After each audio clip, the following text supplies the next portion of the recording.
Howdy YouTube, aussielung here, talking about the what's happened overnight in the US and overnight here in Australia, and that would be the aid ships that were boarded by Israeli troops near the Gaza Strip. I've already watched Nate Glenn's video on the subject, and so a lot of this video is actually going to be directed at him. Because as much as I respect his opinions on things, on this particular one, okay, I'm not going to say you're wrong, but I'm going to say that there are a couple of facts that, or what we've been hearing in the news, does not match what you're actually saying is happening, and I want to just clear a couple of things up. First up, the flotillas, or 6 ships altogether, and they were transporting aid into the Gaza Strip. This is a regular occurrence, nothing unusual goes on about that. With the blockade into the Gaza Strip and into Palestine, there's something that the Israelis do, and they do it with every single ship that goes into those ports, especially aid ships. They stop the ships before they get into the port. They inspect the cargo to make sure there is no weapons, no bombs, no grenades, no rocket launchers, nothing like that. If the cargo clears, they are allowed into the port where they dock to drop off their aid, and then that aid is then taken across the blockade. Now, whether or not that's the best method of doing it, I don't know, because I mean, you know, the Israelis obviously do not want stuff getting in or out of Palestine or the Gaza Strip especially, which is the reason they've got the blockade in the first place. And if they really, really wanted to, they could just stop that aid right there and not send it across the blockade at all. So I can understand people's speculation, you know, sort of thinking, oh, why can't we see where the aid is going? In this particular flotilla, there was 6 ships. The first 5 ships stopped, were inspected by the army, and the army was armed, as the army always is, and they got through no problems, apparently. And then it's the last ship, the 6th ship, which was the largest ship with the most amount of people on it. It also had a lot of the women, the children, the reporters, international reporters. It had the most, you know, diverse group of people on it, apparently. At least that's what the news reports here are saying. I don't know if it's actually true or not, but that's apparently what was going on. They boarded the ship just as normal for the routine inspection, and I've got to point out that this is a routine inspection. This is not something that they've just said we're gonna check these ships randomly. This happens to absolutely every ship. As every single aid ship that goes into that area, they all get inspected for weapons. So the people who were on these ships and the crew of these ships should have known this, or did know this. Now the crew of the 6th ship, once they boarded, apparently, now this is obviously there's 2 sides of it. Obviously, there's the Israeli media is saying one thing, and the Al Jazeera media and the UK media and the Australian media are saying something slightly different. But what they do know is that the Israeli army, and they all agree to this, the Israeli army boarded the ship, and for some reason yet to be established, the crew of the 6th ship decided to either defend or attack.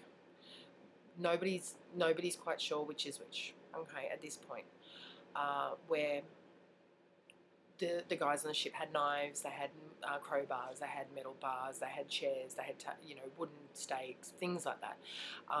The captain of that particular ship was on the loudspeaker telling all those who were not members of the crew basically to stay in their rooms, sit down, especially once the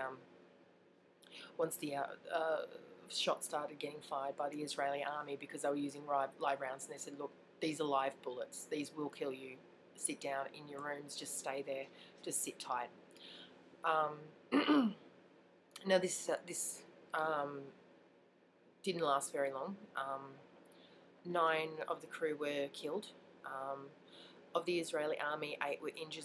This is all from what I last heard. It could increase, of course. 8 of the Israeli army were injured too, quite critically, with knife wounds and, you know, crowbars to the head wounds, that sort of thing. But obviously a crowbar and a knife is no match for a gun. So of course the crew of the ship got off pretty bad. Now we don't know why the crew retaliated the way they did. Obviously it's not the first time that these ships have gone into port. They know the routine. So unless there was some sort of provocation when they were on the boat, or they may have been, you never know, they may have actually been trying to transport weapons in, and they thought they were going to get caught, and thought, well, let's just fight it out and maybe we'll get through. I don't know. That makes no sense to me. I mean, if I was someone who was trying to smuggle in weapons into Palestine, I definitely would have been, yes, I'm being very good and sitting, and yes, you can check anything you like, and, you know, I'd be very, very, very good. Anyway, but right now we have, last I heard there was something like 400 people in custody, in detention near the port. There's 2 Australian reporters. You know, there's also European reporters as well. I'm sure there's probably a few Americans there as well, that are being denied the they aren't actually able to report at the moment because they're in detention, obviously, and the Australian government's basically talking to the Israeli government to allow the 2 Australian reporters that are currently in custody to complete their reports, because they were there to report on the aid mission. So until we start getting some word back, basically, from the people who were on that ship, the reporters who were on that ship, I don't think we're actually going to know 100% of the truth. They're going to know what happened before the Israeli army boarded the ship. Right now we don't know, because everybody who's on that ship is basically in detention, unable to speak to anyone except for the authorities. And the Israeli army definitely don't know what was going on in the ship before they boarded. I'm sure if there was some sort of indication that the crew was going to get violent and start retaliating, I'm positive they probably wouldn't have gotten on the ship. But yeah, let's not go over the top. The Israeli army is not going to come out or doesn't think they can just kill us wherever we are. I mean, the whole situation there is terrible, and the Palestinians are definitely losing. The Israelis have the upper hand, there's no doubt about that, and there's a lot of innocent people who are suffering because of it. But let's not go overboard and start saying that the Israeli army or the Israeli government are only out murderous bastards, and use this as an example, because this is not clear yet. We don't know what's going on yet, and until we do, we should just report on what we know and not speculate on what could turn out to be